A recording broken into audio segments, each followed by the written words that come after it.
Hey, everybody. Thank you so much for listening. This is Sober City, and my name is Seth, and I am an alcoholic. I am super excited to be pumping out this podcast finally. It's something that I've been wanting to do for a while, but wanted to make sure that I was comfortable and confident in my sobriety, and also ensure that the purpose of this is not to be about me. In this first episode, I am talking to my dear friend and cousin, Marc. I had the pleasure of getting to go down to Austin, Texas for a few days and hang out with him down there. Pretty cool city. It's a little too hot for me, way too hot, but a cool city nonetheless.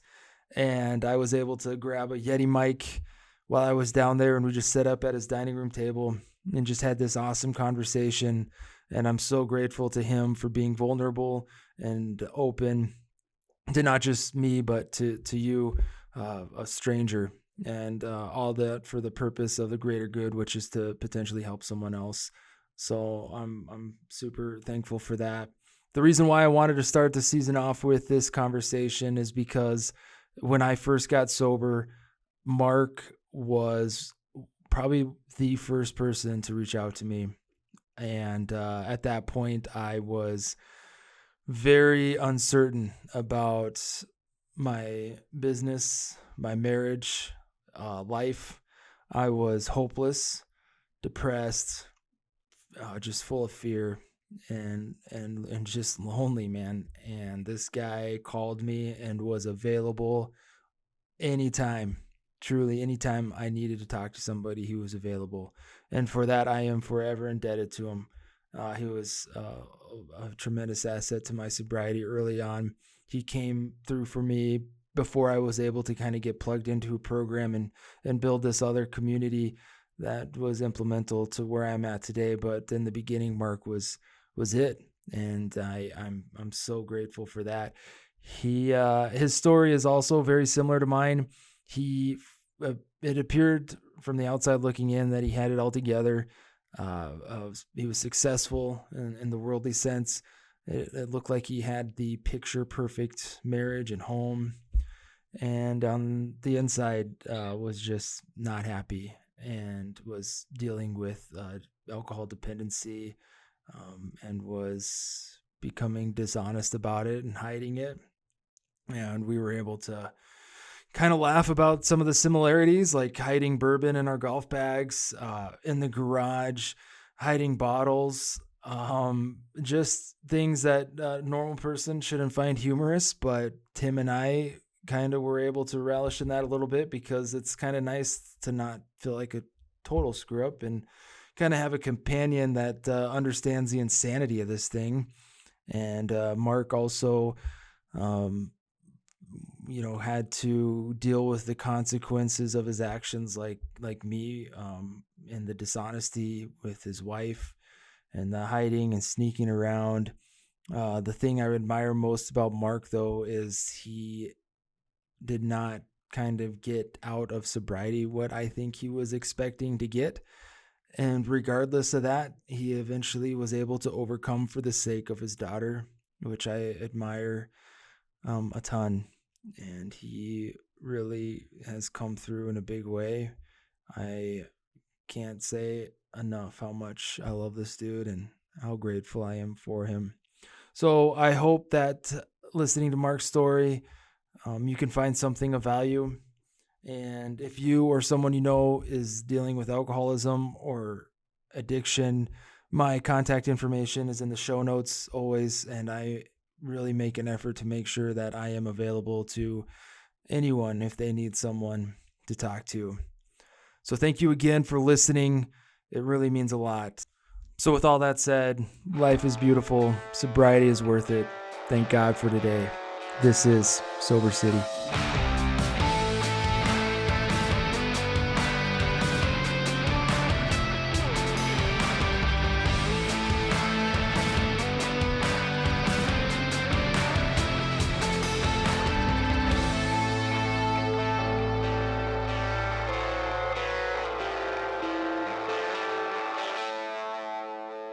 All right, Marc, man, thanks for hanging out a little bit. Yeah. talking with me. Absolutely. We're here in Austin, Texas, capital of the greatest state in the nation, they say. I wouldn't say that. No? Well, that's what I hear. But yeah, I'm excited to see you, excited to hear what you have to say. Where are you from? So I'm from Denver, Colorado. Born and raised there, lived there for 24 years. Moved to Austin after college, got married, and moved to Austin. Been here for about 18 years, I think, something like that. 18 years. Yeah. Wow. And so you grew up in Denver, Colorado. Yep. And born and raised. Born and raised. Assume you met your wife there. I did. So my wife, now ex-wife, but met her at Colorado State University in college. So we dated all through college and fell in love, and we got married right out of college. And she got accepted into UT to do her graduate program. So that's what brought us to Austin. So we moved out here. Weren't sure if it was going to be a 2-year thing or not, but she finished her school, and we both got jobs, and liked the city, and things just kind of worked out, and we've never left. Yeah, stayed here the entire time. Yeah. Met her in college, Fort Collins, right? Yes. Yeah. Okay. Yep. And what was your childhood like? Man, I had a great childhood. Yeah. Actually, yeah, I really did.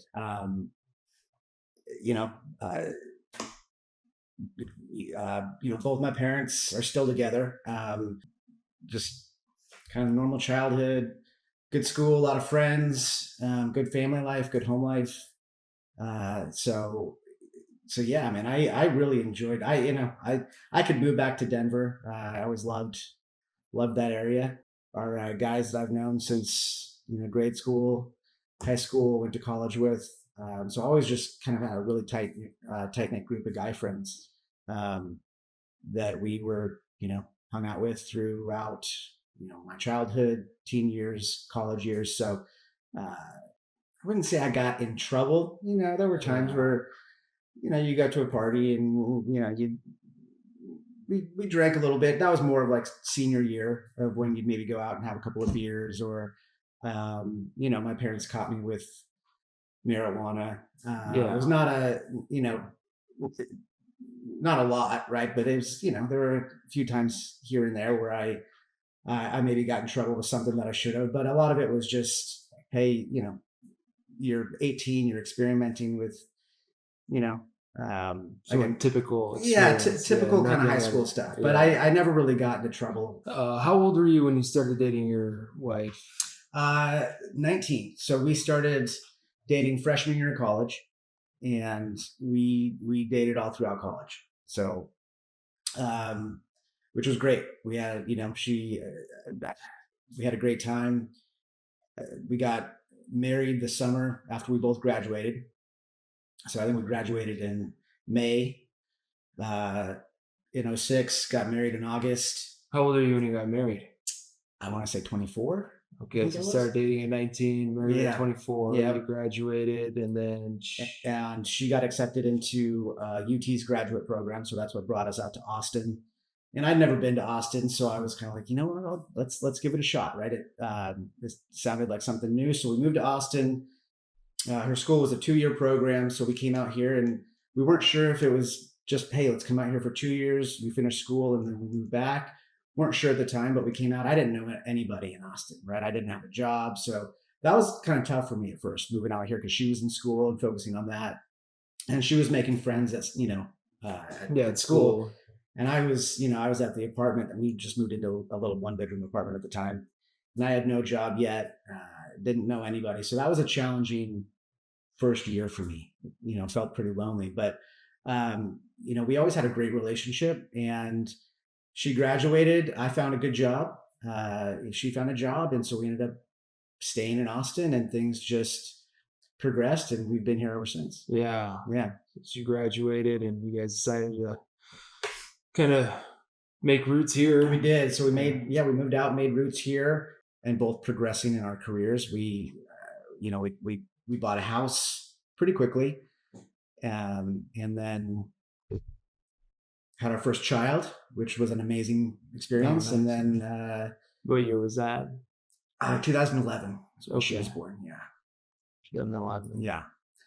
And I think I can't remember how long we were in that first house exactly, but we upgraded and we moved into a bigger house up here in North Austin. And we were in that house for, again, I think 12 years, over 13 years, until recently, Yeah. I think in 2021, we did go through a divorce, but. Oh, sure. Yeah. Yeah. But once you had your first child, moved into a bigger house. Things were kind of just continued to progress. And her parents actually ended up moving to Austin from Houston when our daughter was born, with just to be closer to us, to be closer to their granddaughter, and provide support, which was really a blessing. It was just having them so close to us. Yeah, so that was a good thing. Cool. Yeah, and they're great parents. They're great people. Bill and Darla, love them. They've always just been, great, great people. They've been very supportive of me, and so couldn't have asked for better. Yeah, especially with your parents right? back in Denver. You came to, they were good in-laws. So I had your daughter in 2012. 2011. Both okay. You both are working good jobs. Mm-hmm. And then I don't know if at what point did things kind of shift, would you say? And that's still challenging for me to pinpoint exactly, because looking back, we were married for 15 years, if I have that right, and really we had a good marriage. Looking back, and every marriage has bumps in the road, but overall, I look back and I thought we had a really good marriage, right? Yeah. And I think towards the end there, I may have been the problem there. I was working a lot. I was dealing with a lot of stress, and life just felt very heavy at that time. This was also when COVID started to hit, and things just started to feel a little shaky. And I don't know that I handled that very well. Yeah. Was it the uncertainty of COVID or the isolation of COVID? Well, did COVID play? So a little bit of both, maybe. And there were some other layers to it, right? So at that time, my company was going through an acquisition, so we were bought out by one of our competitors, and so there was some uncertainty in my job stability with that, because they were coming in and doing some layoffs, and I did end up getting let go in November of 2020, which was like right in the middle of COVID, and so that was a rocky period for me, right? I was, my job stability was a little shaky, and I loved that job. When I got let go, I was absolutely devastated, and so I do think that pushed me over the edge a little bit, and that's when some of the drinking started to happen. And looking back, I think that's kind of when things started to really crumble around me. Just a lot of anxiety, and you're feeling the weight of life, right? You have a family, you have a mortgage, your career is, you're not sure what you're going to do next, right? And even before I got let go from the company, you didn't know, right? There was rumors of layoffs. You knew that we were going through this acquisition, and you just didn't feel that job stability that I had felt throughout kind of the majority of my tenure with that organization. And so all of that, I think, just added so much stress, in that time. And I probably was a little bit distant from my wife at the time. Just emotionally distant. Yeah. I was probably not the most fun person to be around, just with the stress and everything going on. And I do think I isolated a little bit, and that's when I really started to drink more. When COVID hit, and even before I got let go from the company, when COVID hit, we all were forced to work remote, and I had always worked in office, right? which I enjoyed, right? I enjoyed going into the office every day and you're interacting with your peers and your colleagues face to face. That energized me. So when I was forced to go work remote during COVID, that's when I started to feel really isolated and like, ugh, you know, and again, my job was just kind of started to feel a little shaky. I didn't love it at that time. I was also working for a new VP that her and I didn't click, right? So I had worked my prior VP. Well, he was actually my senior VP, but I'd worked for him for 8 years. Best boss I've ever had. He's still a mentor of mine today. And so I ended up getting promoted and working for this new woman who her and I didn't necessarily click. And so there was some friction there in my job. But I do think working remote during COVID made me feel a little bit more isolated. Sure. And again, looking back, that's kind of when some of the drinking started to become problematic. And I'm not using COVID as an excuse, but with COVID and you can't go out, you're home, you're working from home. I started to kind of give myself a reason, be like, it's okay to have a few cocktails on a Tuesday night, right? I don't have to go into the office tomorrow.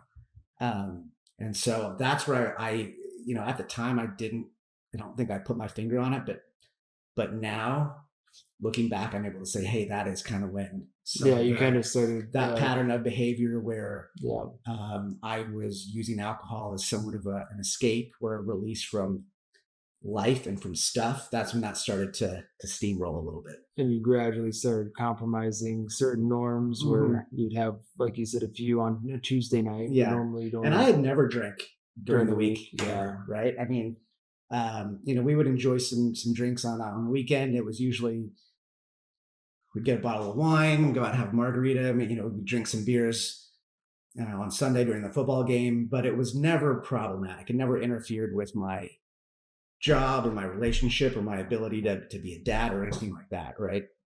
And one thing, so when COVID hit, and this is not a funny story, but there were rumors going around that they were going to close down liquor stores because they were not, they were closing non-essential businesses. Yeah. And they didn't end up closing liquor stores, but there was kind of this rumor going around, hey, liquor stores are going to close. So everyone was like going out and stocking up on alcohol, right? Right. And so, Vicky and I did that. Vicky, we were like, hey, let's go and just, and we weren't like liquor drinkers, right? Every now and then if we had like a dinner party or something, make it a bottle of vodka or something, but we never had booze in the house. Yeah, liquor. We never had liquor in the house. Wine or beer. Yeah, typically. But so I went out and spent, I don't know, like $300 or something like that, and stocked up on beer and wine. And I bought some bourbon and vodka and just all of that stuff to stock up the garage in case liquor stores shut down. And that's something that was, hey, if COVID happens for the next 2 years and everything's shut down, this is going to last us for, the next year or so. Yeah. In theory. And having that accessible to me in the garage, right, where I never really drank hard liquor. We never had it in the house. That was not something that I would never have a cocktail on a Tuesday night. Well, now, I'm working from home, I'm stressed out, I'm feeling isolated. It's like, well, there's a bunch of bourbon in the garage. I can go make myself a cocktail because it's available. It's there.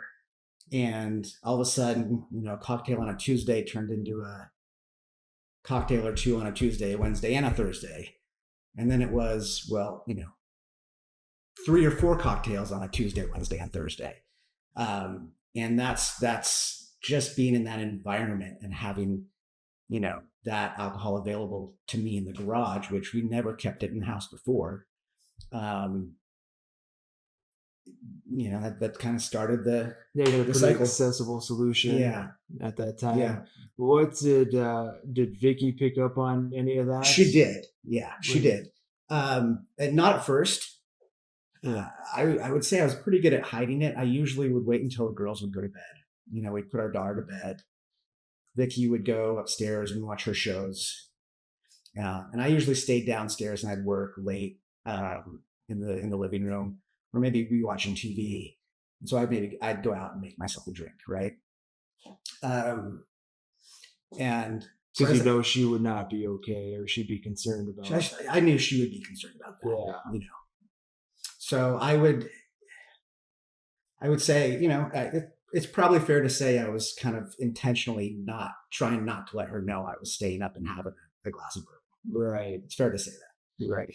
I wasn't trying to lie to her at the time, right? I wasn't trying, but it was like, hey, it's just easier not to let her know. Yeah, it's lying by admission, basically. Yeah, it's easier to just not let her know I had that extra glass of Absolutely. Right? So that happened, and how she found out was she went into the garage one time. I don't know, she was getting something out of the freezer, and she looked and saw the bottle, and the bottle was like down to the bottom. Empty. Yeah. We're like, I don't know. Close to empty. I don't know how far down it was, but clearly. Definitely less than it should have been. Right. Yeah. And so she was like, what happened to all the whiskey? I'm like, oh, well. Yeah. I've been staying up and having a few. And so that's, there were a few things like that jumped out where she was like, okay, she realized this might be a problem. This is not okay. How'd you guys work past that? Was she like, I'm not comfortable with you drinking anymore, or was it? Yeah. I mean, she was not okay with it. And, I didn't argue back. I was like, you're right. And so I agreed to stop. But there were definitely times where I didn't, and I continued to try to hide it at times. Right. Yeah. But now you had to be very intentional about your hiding. Yeah. Yeah. Because you had, yeah. And I didn't listen. The last thing I wanted to do was lie to my wife. Oh, of course. Right. Yeah. But when you get in that pattern, and, alcohol is kind of becomes the solution to at least temporarily suppress your anxiety. And I was going through some depression as well at the time. And I just didn't know how to handle that. I didn't know how to deal with that. I didn't want to talk to anybody about it. I was embarrassed, right? I was embarrassed that I was kind of dealing with some of this anxiety and depression. I was embarrassed that I was using alcohol to suppress some of that. And so it was just easier to not talk about it, and to try to just, keep it under wraps, because I was embarrassed about it, right? It was something that I just didn't want to bring out into the open. You wanted it to look like you had it all under control. That's one thing that I've always felt. I've always wanted it to look like I have everything under control. Like on the surface, I'm buttoned up, I'm good, I'm doing great, everything's under control. Even when it's not, it's just easier for me to put on that front and try to deal with it myself. And clearly I was not equipped to deal with some of that, that emotional stuff and the depression and all of that stuff that I was going through. I was not equipped to deal with that. And I just didn't know, I didn't feel like I had an outsource to go somewhere with that, to talk to somebody. And so it was just easier to try to deal with it myself. Yeah. And unfortunately at the time, alcohol was an easy solution for me to at least temporarily suppress some of those feelings and just, not think about it. Yeah. But obviously that turned very destructive pretty quickly. That's right. Yeah. Yeah. Yeah. Once you, it did. And I felt crappy about it. I mean, I really did. But once it gets its claws in you, it's hard to just say, yep, you're right. This is starting to be a problem. Won't do it anymore and move on. Right. Because you don't have anything to replace it with. Right. And, yeah, I get that. Yeah. So what happened next? How'd you get through that? She's noticed the liquor was. Yeah. And I think there were a few more things where she just kind of noticed, there was one time I can remember there was a wine bottle in the fridge, and she had like gauged where the wine was at. Oh, right? She was tracking it. And so I went and had some of the wine, and the next morning she was like, hey, where did this wine go? And I lied. I said, I don't like, what are you talking about? I didn't drink. And she's like, I looked at it last night, and now it's down to here. Oh. And I was like, oh shit. Right. And I was like, yeah, you're right. And she was really upset at that. Right. And it was more about the wine. And I get it, right? And again, I hated lying to my wife, but I wasn't trying to be a bad husband or Deceitful. Exactly. I wasn't Right. trying to be deceitful. I was just embarrassed. It was easier for me to not admit that there was a problem. Right. And there's a component of protection. Yeah. You know that if you got caught again, it's going to make it harder and harder. And eventually you're going to have to let go of something that's really helping you in that place. Yeah. And that's the hard part. And I understand that too. It's the dishonesty at that point now. Because like you said, initially it was just like, well, I'm not telling her. Yeah. It's not really lying. She doesn't know. Now she knows. Yeah. And now you're blatantly lying. Mm-hmm. And that makes sense. And I think that's what's the most hurtful thing is the dishonesty. Why don't you just say that, I had some wine? Yeah. And so we did talk through some things. And so I did meet with, I did go see a doctor and talk to somebody, right? For the depression. For the depression and the anxiety. Yeah. And so I was put on some medication, an anti-anxiety medication and an antidepressant. And I don't really know if those worked or not. So the problem with that was, you're not supposed to drink on that medication. Yeah. Okay. So I started taking that medication. The problem was I didn't stop the drinking. And I was still hiding it, right? So I was still kind of having some drinks behind closed doors. The problem with being on that medication and drinking is, where before I could have 3 or 4 drinks and be fine, right? And totally normal and no one knows. You have 3 or 4 drinks on that medication, you're a zombie. And what do you mean a zombie? I just was out of it. Like intoxicated or? Yeah, just completely out of it. She could tell I was not myself. Oh, yeah. Right. Could you smell it? I mean, I don't know if she could or not, but she could just tell I was not myself. Right. And a lot of it, and I think she thought it was the amount I was drinking, and I was still drinking, but I wasn't drinking a ton. It was really the mix of the medication with the alcohol that just turned me sideways, and that's when she could tell something's not right. In fact, this is a really scary thing, but I do remember it. She could tell I was just completely out of it.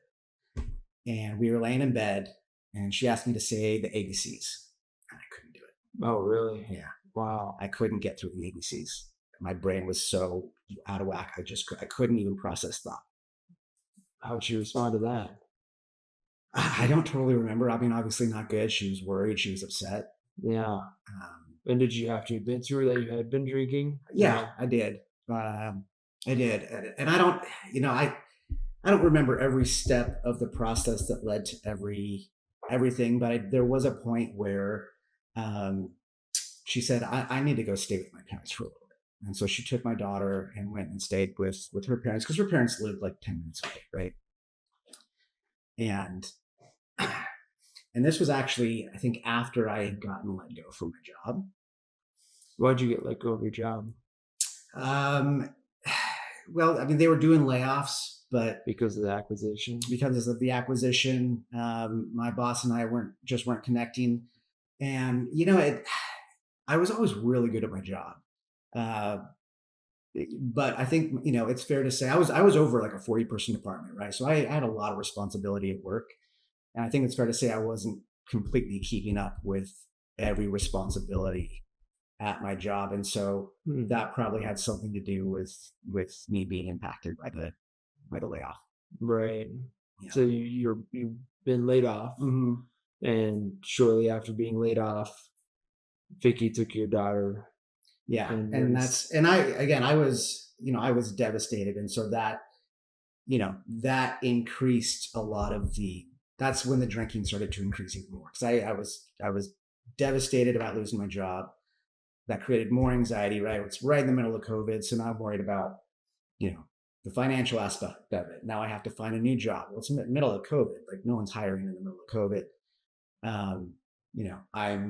I'm embarrassed. I got to go tell my parents I lost my job. I got to tell my friend, there's just that, all of the stuff, especially being with that company for 13 years. I had so many friends at that company and colleagues that it was like, it was just really devastating to me. So that did increase the drinking, because I was just, at that point, I was just kind of drowning the sorrows and drowning the anxiety away. Excuse me. But fast forward a little bit, and yeah, it got to a point where Vicky said, "I'm going to go take Olivia, and we're going to go stay with my parents for a little bit." Right. And why that was hard for me, and I can totally understand why she did that. Right? Not that I was unsafe to be around. It was, I don't know. I think she just needed space. I mean, I wasn't, my drinking never made me like angry or aggressive or anything like that. I think it was just the lying and the hiding it, right? But either way, she just needed some space. So she took my daughter and went to stay at her parents for a little bit. But I was now out of a job, and now I'm alone at the house. And it's like, okay, shit, I've now lost my job. My wife's taken my daughter and has left and is going to stay with her parents. So now I feel completely isolated, alone, and just like my world is crumbling around me, right? Yeah, that'd be tough. And so when I'm sitting at the house by myself, depressed, feeling like my life is just crumbling, well, what do I turn to? Well, I started drinking again. Right. Yeah, which wasn't good. And here's the challenging thing about alcohol. I mean, it is an addiction, right? It's not as easy. If somebody who hasn't gone through that, it's not as easy to say, "Oh, okay, you're right, I'll never do that again," and you just stop, right? You've developed somewhat of a dependency, not just a psychological dependency, but a physical dependency. Absolutely, right? Yeah. To where you start to sometimes feel ill, right? And you feel sick. And, when you're going through alcohol withdrawals, your anxiety just spikes through the roof. And the only thing that temporarily makes you feel better and relieves that anxiety is, hey, let's get another drink in, right? You're not wanting to get drunk, but it's like, I need a drink or two just to get through the day. Absolutely. Because I feel physically sick, and my anxiety is so crazy right now that I don't know how I'm going to get through the day unless I have a drink or two, right? So it's at that point, it's more of a dependency, and that's when it became challenging. Yeah, and that's one thing that's really difficult to explain to somebody that Yeah. doesn't have that. Yeah. Like, Because I'm not, here's the deal. It's not like I was out partying, going to clubs, going out drinking with the guys. I wasn't drinking to have fun. I didn't want to drink, right? I Yeah. wanted to stop. But there were days where, like, I physically can't get through this day unless I get a little bit of alcohol in me. That's to the point that I got to. And it's an obsession almost. What else are you going to, it doesn't seem like there's an alternative. Yeah. What else are you going to do? Yeah. But again, it wasn't fun for me, right? No. I think some people look at this like, you're selfish, you're out partying, you're out, going to bars, and, like, no, I wasn't doing any of that. I was drinking by myself in my house, most nights crying while I'm drinking, just like lonely as hell, not wanting to drink, but I don't know how I'm going to get through the next day unless I have a couple of drinks just to get through the morning. It's terrible. It's a terrible, you're terrible not, place to be. you're not supposed to. You're not supposed to, but it's like, I'm going to feel physically sick and not and just like not know how to navigate through the day. And I'm just going to either be sick all day in bed, or the only way I'm able to get up and actually do something and get through the day is to have a couple of drinks. And like I said, I mean, that is an awful, awful place to be in. That's terrible. And especially when people think you're being selfish, and it's like, yeah, can you not drink? And then everybody's just looking at you like you are the biggest piece of shit on earth. And you just feel like you want to crawl in a hole at that point. Right. So yeah, what happens next? Does Vicky come back, or no? So the next step there is, and if Vicky listens to this, she's probably going to look back and be like, "Hey, you missed a few things here," and that's okay. Some of it was probably a little fuzzy to me, but the next step was, I called up Vicky, and I said, because I didn't know where else to go, man. I was like, I want my family back. I want my wife back. This is not how I want my story to end. Right. I don't want to get divorced. I love my wife. I love my family. And so I called her up one night and I said, listen, I'll go to rehab. So I voluntarily said, you know, I will go, right? If this helps me get better and helps us salvage this, because I love you. I want us to be a family. I want to get better at all of the things.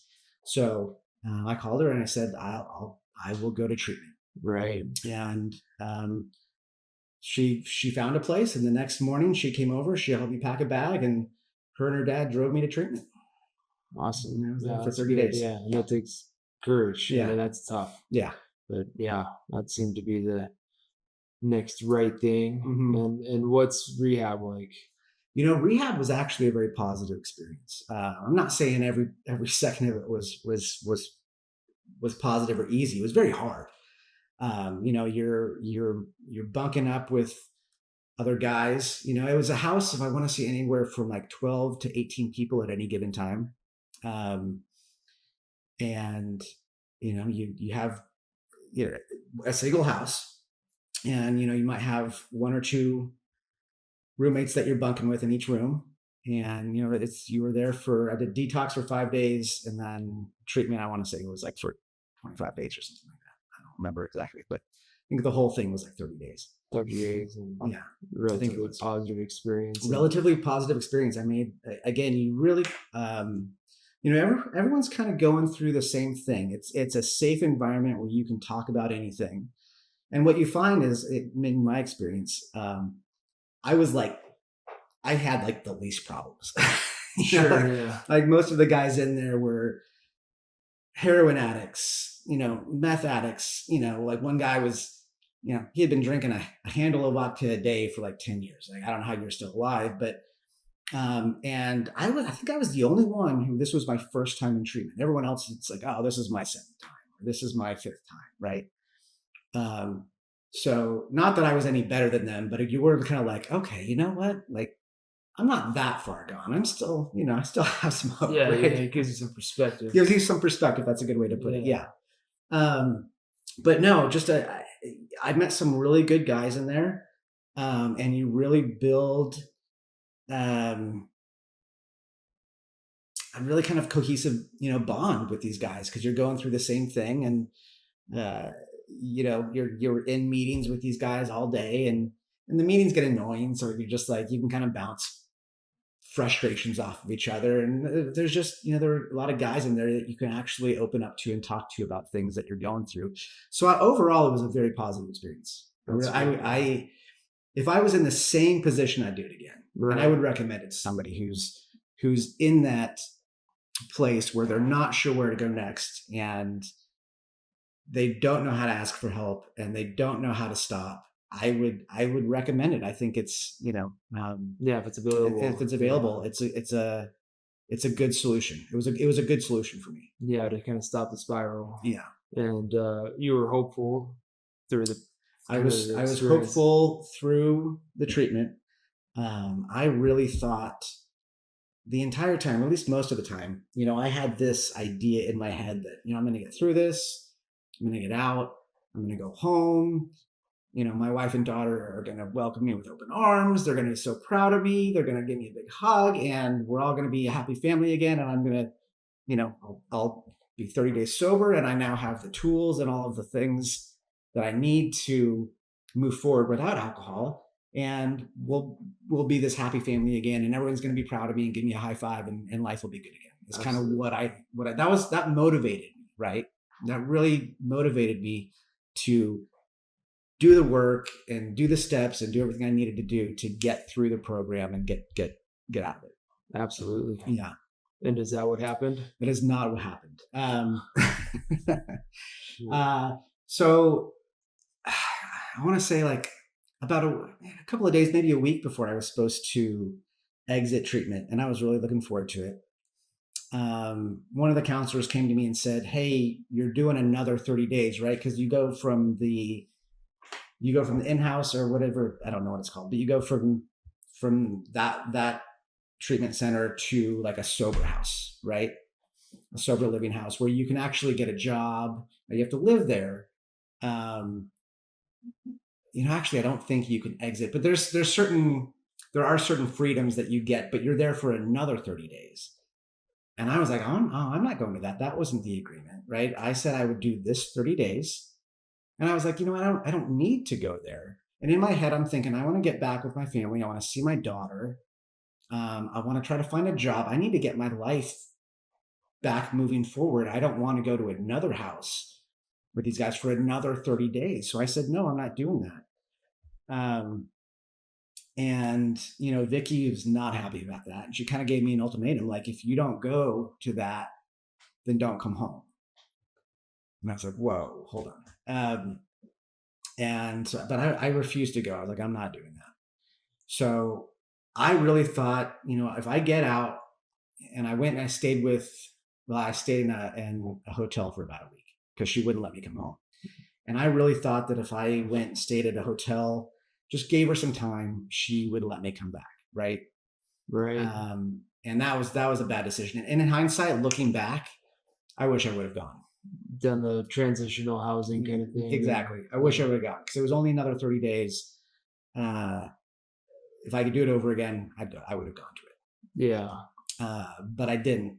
And I got out and, and my wife didn't want to see me. My daughter didn't want to see me. So I didn't get to see them. So I didn't have anywhere to go. They wouldn't let me come home. So I went and stayed in a hotel, like an extended stay hotel for a week. And I just thought, you know what, like maybe give them some space. She'll change her mind. And that was the worst thing ever. And I looking back, would have let me come home. I would have been first of all, there would have been accountability around me. I would have had a support system. I would have been in an environment where I would have been motivated to stay sober. I would have had my daughter and my wife and my family. I would have had accountability. There would have been a support system again. And I really think things could have been different. But when I went, and I'm not using this as an excuse, right? It is what it is. But I really think by going and staying in a hotel for a week by myself, I was kind of set up to fail. Like Yeah, that'd be tough. And I think she knew that.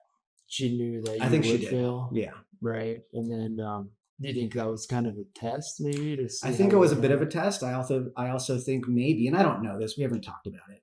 Yeah. But I think, she had to know I was going to fail if I went and stayed it. And I think she thought, you know what, he's going to go stay in this hotel. He's going to relapse. And then maybe that will push him to go back to the transitional housing for another 3 years, right? Kind of maybe a test, right? To say like, listen, you clearly can't stay sober. You need to go back. Yeah. And I really do think if I would have been able to go home and see my family and have a support system around me, I really do think things could have been different. But either way, they weren't. And so I ended up going and staying with my parents for a week. Okay. Yeah. In Denver. In Denver. Yeah. Because there I did have a support system around me. I had people that loved me and cared about me but also held me accountable, right? And they were going to give me what I needed to try to put their arms around me and say, hey, we got you, but we're not going to let you relapse. And so I went to my parents and I sobered up the entire time I was with my parents. And while I was at my parents', that's when Vicky called me and said, hey, I'm just giving you a heads up, I filed for divorce. While you were in Denver? While I was in Denver. Wow. Yeah. And that was just an arrow through my heart. And I was just absolutely devastated at that point. And she said, I've already, found an attorney. I'm filing for divorce. And so I was, then I'm like, well, what do we do with the house? What's going on here? And she's like, well, I'm going to buy the house from you. All the, et cetera, et cetera. And that was just absolutely devastating to me because that's not what I wanted. And there's just no chance at reconciliation. Yeah, no chance. I was very much in love with my wife. I knew that I had screwed up, but I really wanted to show her that this isn't who I am and that I can get sober and we can work this out. And she didn't feel the same, which is I don't fault her for that at all, right? I really don't, because putting myself in her shoes, at this point I had broken every ounce of trust that was there, and so she's like, "How do I know you're going to come back?" That's right. Yeah, you had a safe. Yeah. How do I know you're going to come back and be any different? And That's right. how do I know you're going to come back and be around our daughter and not drink again? Right. So I don't fault her for that. I totally understand where she's coming from. It was just, devastating because I very much, I loved her. I loved my family. I didn't want that to be the way things ended. But I remember the very next morning I woke up and I found a divorce attorney. I found an apartment. I found a moving company, here in Austin. And the day I got back from Denver into Austin, I went and I moved into an apartment like the next day. Wow. Just packed up and moved. And I didn't take much from the house. I took a few things. I took clothes. I think I took a TV, things like my guitars and stuff, but I didn't take much. A few pots and pans, maybe. Yeah. And just loaded up and moved out. Living alone. And at this point, you still haven't really had much contact with your family, right? I mean, with your daughter, with my wife and daughter, no. You still have. I had not seen them. I still had not seen them since I got out of treatment. Right. That's not. So I did see my daughter once at my in-laws' house. So my in-laws let me come over and see my daughter. Everyone was there, and they were like in the room, making sure like I came over and everything was fine, and I was sober. So I did get to see my daughter under supervision of my in-laws for however long that was. I don't know, hour or two. I can't remember. But that was the only time I was able to see my family. I had not seen Vicky yet since I had been home, which was, again, that was hard for me.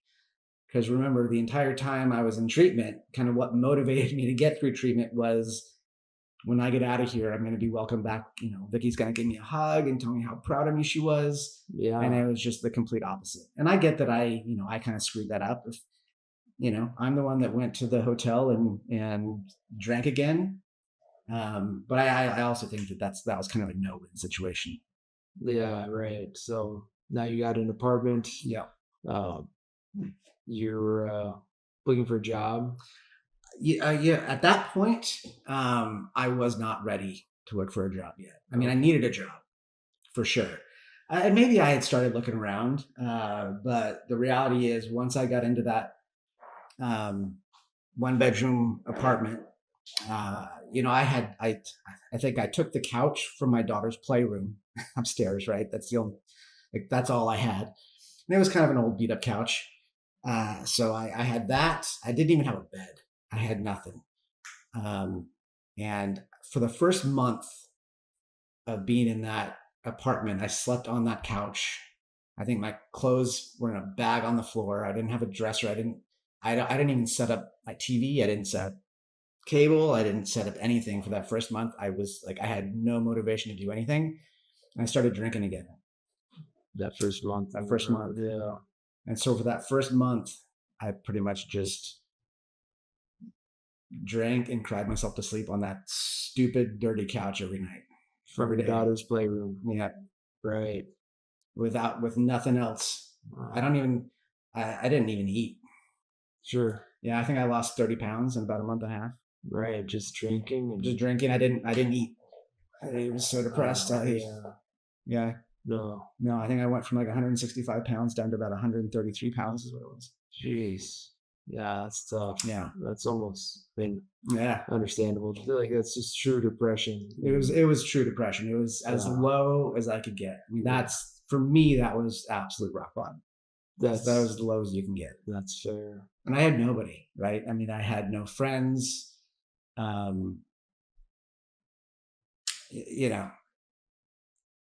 mean, there were a few guys that reached out to me just to see how you're doing, but I don't think I saw anybody. I mean, no friends, nothing.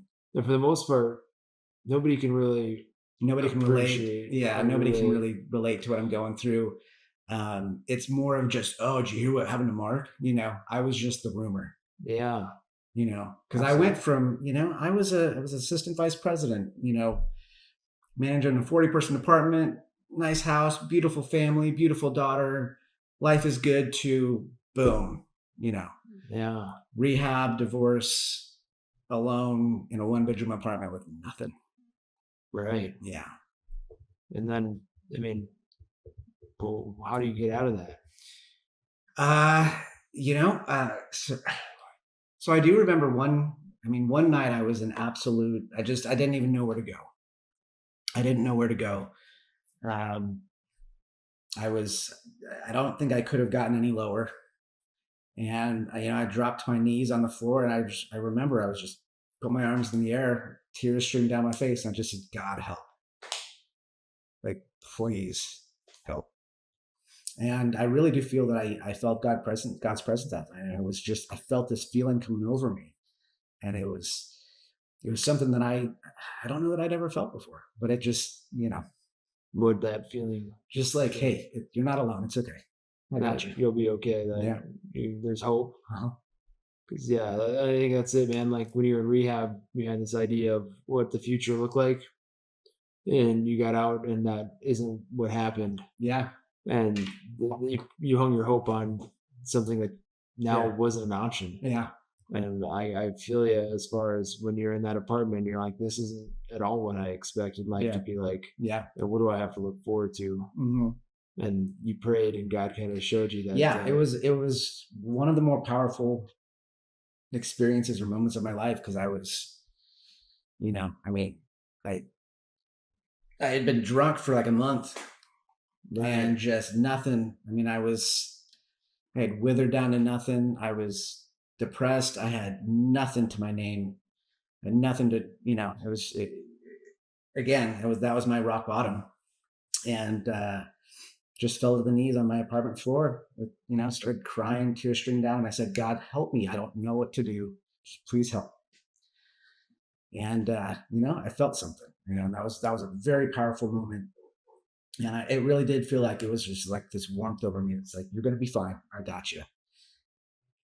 And so that was kind of, so I woke up, and I remember the first day I got sober, and I was sitting on my couch, and this was after that happened. And I wanted to go drink. And I was having this conversation with myself, and it was, though you see those cartoons where it's like the devil on one shoulder and the angel on the other shoulder, and the devil's like, yeah, you can do it. And the angel's like, no, I don't. Right? Yeah, yeah. That's kind of what it was like in my head, because I wanted to go drink, but I was like, no, dude, you've got, like, this has to be day one. And I remember telling myself, Mark, you can go drink today. Like, I'm giving you the green light to go drink, but just know that you're choosing to die. And this is what I told myself. You're choosing to die. You're choosing not to be a part of your daughter's life. So that's your choice. You can go drink, but you're making that choice that's it. Or today can be day one. And thank God that ended up being day one. There you go. Yeah. Wow. That's incredible. Yeah. And so every day after that, I had this little whiteboard, that's magnetic, and it goes on your fridge. And so the first thing I did, every morning I would write down on that whiteboard. And I started with just like 3 things, easy things that I had to do that day. And one of them was like go on a walk, right?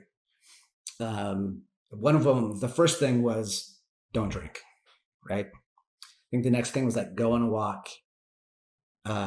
And the next thing was like, read a devotional or something, right? They were like 3 like easy things that you could probably do in an hour. And I just told myself, at the end of the day, if you can cross those 3 things off, that was a good day, right? It was don't drink, go on a walk, and like, read something positive or something like that. Yeah. And at the end of the day, if you cross those things off, that was a good day, and you can feel good about yourself. And that's how it started. And I did that for, I don't know, a week or 2. And then it was like, all right, we're going to go to the gym today. You're going to join a gym. And so I added that to the list. And then it was like, you know what, you're going to set up your internet or your TV today. And then it was like, today you're going to go buy a bed. I still didn't even have a bed. I was sleeping on that stupid couch. So then, every week that list started to progress a little bit, right? And I started to add more and more things to it. And then I don't know after how long, but month, 45 days, whatever it was, I didn't have to write don't drink on that whiteboard anymore. Yeah. Right. I didn't even have to write it on there. That was just a thing. You just had a standard checklist. Yeah. Yeah. And I remember that too when I was coming out of my depression. The idea of just brushing my teeth. Yeah, for sure. Was just like, okay, brush your teeth today. Yeah. And it's a big, it's a powerful thing to make a list of, just start easy, right? Like basic things that you can do, like going for a walk, brushing your teeth. But you accomplish it, and you're like, you start feeling some. At the end of the day, if you can cross those things off, it's like I did, because for the first month I was in that apartment, I didn't accomplish a damn thing. I sat on that couch, I drank, and I felt sorry for myself, and I pretty much cried myself to sleep every night. I didn't accomplish a damn thing. Right, but that was easy. That was easy. Yeah, and I can understand how that self-pity just. Yeah. You feel like you're doing something. Yeah. You're just feeding that pity, and then you realize, like you said, if I keep doing this, I'm gonna die. Yeah, like, this is how I'm gonna go out. It was right. I had that conversation. Right? You were eating. I was not eating. Yeah, I know. Didn't have any food in my fridge. Yeah. It was. But you know, I was able to figure out how to turn it around, and a big, you know, the number one motivator was, you know, I'm still a dad, and I had to tell myself, right, hey, you've lost the job, you've lost your marriage, you lost the house, you lost, you know, most of your social network, right? You've lost all of these things that were important to you, but you're still a dad. You haven't lost that. And I had to remind myself that, right? You have not lost that, and you still have an opportunity to be a dad and be a great dad and be a part of Olivia's life. And that was a huge motivator for me, right? Yeah. To get my shit together. So how do you begin to work towards being present in her life again now? Well, so we had to, you know, we were still in the process of the divorce decree and the, you know, the custody agreement and all of that stuff, right? Because the divorce had not been finalized yet. You know, that's a whole process unto itself. But part of what I agreed to, so one thing that Vicky asked in the custody agreement was, in order to see Olivia, I had to take a breathalyzer, it's called SoberLink, right? And, you know, it's an electronic device that you blow into, and Vicky gets alerted of the result. And you have a specific window, right? So like in the morning, it was like I had to blow into it between 9 and 11 in the morning or something. And at night, same thing, I'd blow into it between like 9 p.m. and 11 p.m., right? Morning to night. And I had to do that every day. And if I missed a test or I failed a test, I didn't get to see my daughter, right? So I did have scheduled visitation with her. But if I were to miss one of those or not pass it or fail it, I would miss my next visitation with Olivia. And if I missed 10 within, I don't know, my first calendar year, I don't remember exactly what it was, but if I missed 10 within a specific period of time, then you start all over. Right. Wow. And so, and as much of a pain in the butt as it was for me to do that breathalyzer every morning and every night, because there were times where, like, and I think I told you about this one, I took the dog for a walk and I came back and realized, oh crap, I missed my window to take it. And I took it, right? So, you know, Vicky could see the result. She could see I wasn't drinking, but it was like 5 minutes outside of the testing window. So it still counted as a fail. Right. So there was a handful of those. Like one time I went to church and went to the grocery store afterwards, after church, and just spaced, oh my God, I forgot to take my test, right? And so that counts as a fail. So you don't get to, and I would always still take it just to show Vicky, like, hey, I'm not drinking, but I just accidentally missed it. So it was a huge pain in the butt, but looking back, that was the best thing for me. I mean, because you had no choice, right? That was the accountability factor that I needed, right? Because anytime there was that voice in your head, it's like, hey, you can go have a couple of drinks. It's like, no, you can't. You got to take that test tonight because you're supposed to see your daughter on Saturday, right? So that was really a good thing for me to use. I mean, it was the best thing for me at the time to keep me on track. Yeah, because there was accountability right there. Yeah, that kind of kept you on the straight and narrow. Yep. And you're kind of rebuilding trust with Vicky and working your way as towards being the trust factor was a big thing. You know, you're trying to build, because I had damaged every ounce of trust with Vicky that there was, right? So building that Absolutely. back was, that took years, really. Oh, for sure. Yeah, Yeah. that's true. Yeah, Yeah. that's tough. And that's the hardest part. And man, one thing too with that, I don't know if you felt like this, but I've never had to do a breathalyzer morning and night. But Mhm. when I take my medication in the morning and night, Yeah. sometimes it's like tough because it's like, don't forget, Yeah. you start your day off as a reminder. Hmm. And did you ever feel like that when you had to blow in the morning? Like it's kind of hard to overcome. You try to move past your mistakes, but that's just Oh, reinforcing it's absolutely, you're reminded of just that every time. humility. Yeah. Yeah. It's you. I mean, it humbles you very quickly. This whole experience humbled me Right. very, very quickly. Right. Any arrogance that I had was gone at this point. Yeah. So, but yeah, absolutely, it's a constant reminder that you fucked up, and this is part of the consequence. But this is what's necessary to Yeah. And you kind of get learn your to, daughter back, right? yeah, you Yeah, learn to accept it yeah, and you see it as an opportunity. And like, that's what I learned to appreciate. yeah, It's just being mindful of my pride and my ego. yeah. Because really, what's ironic is when I was in the throes of addiction, Mhm. when I was in the throes of depression and anxiety, I just had such a big ego. I still was very opinionated about other people. And, like how you mentioned, you really try to put on a face as far as I've got it all together. Yeah. And in reality, you didn't. Mhm. And by hiding it, you were more destructive. Yeah, I think that's a dangerous thing for us is like when we are prideful and egotistical, it's when we're the yeah, most I would dangerous. agree. And so that in that aspect, probably having to do a breathalyzer every morning and Yeah, night too kept you in check, it not did. just with It drinking, but absolutely kept me in check, and uh, it's one of those things that in the moment I'm like, God, I can't believe she's asking for this, but I'm very thankful that she put that in the agreement because it sure. was it was it was smart of her to do that. It really was. And it was what I needed. And you can appreciate why I she, can appreciate why she did yeah, that. Yeah, that's good. Yeah, yeah. that's a good perspective.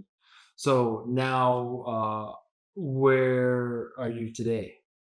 So I'm sober today, and I don't have a sobriety date. I never did like I'm X number of days sober. I would looking back, it's probably been 2 years. I don't know the exact date. I just know that I'm sober today, and I'll be sober tomorrow. That's the plan, and I have no desire to drink. I'm not saying that every now and then there's not a temptation. Um, but what I went through, I know that if I were to, if I were to show some weakness and say, you know what, I can have a couple of beers, like, I could maybe have a beer or two and be just fine. Yeah, But I could also have a beer or two and maybe end up just like I was on that damn couch in the apartment, right? And that's the risk, and so it's not worth the risk. that's a Um, scary thing because you have that propensity. yeah, You've been there, man. and being a dad right now is the most important thing, and I would never ever want to risk or jeopardize my relationship with my daughter or her trust in me. I mean, that's the most important thing. Um, so I would say, yeah, I'm about 2 years sober. But again, you have that cliche where it's like, I don't know what is the quote I was hearing, and it was like, you know what? I don't know if I'm gonna ever drink again, but I know that I'm not gonna drink today. And That's I don't know I don't remember who said that, but that was a powerful quote. Um, because you can sit here and say, hey, I'm never gonna drink again, right? that's pretty overwhelming. It's overwhelming, Yeah. right? I know that I don't want to ever drink again, but I know for sure I'm not going to drink. Yeah, today. that's the goal today. Yeah. That's the idea. That's for sure. Yeah, and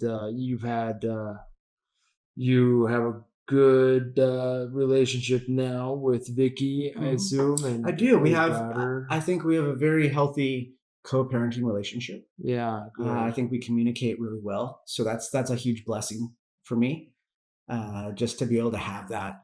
Um, so yeah, things. I have an amazing relationship with my daughter, which is just that's the reason I get out of bed every morning. Still, most days, is just for her and just being able to be a part of her life, and that's amazing. But yeah, so Vicky and I think, are really in a good place as far as just co-parenting, and We've never really sat down and talked about this, to be honest, which was challenging for me, right? Not to be able to sit down. And I asked her one time, I just said, "Hey, can I meet you for coffee?" And she's like, "Why?" I said, I honestly, I just want to apologize. I want to tell you a little bit about my story, but I just want to apologize and tell you how sorry I am that I put you through that. Um, and that, that wasn't part of like a 12-step program. I wanted to make amends, not part of a 12-step program or anything. Sure. I just wanted her to know how deeply sorry I was that I put her and Olivia through that. But she didn't want to meet. She just said, "No, I'm fine. I appreciate you asking, but I prefer not to." So we've never sat down and talked about it. Right. But we're just, I continue to try to build back trust and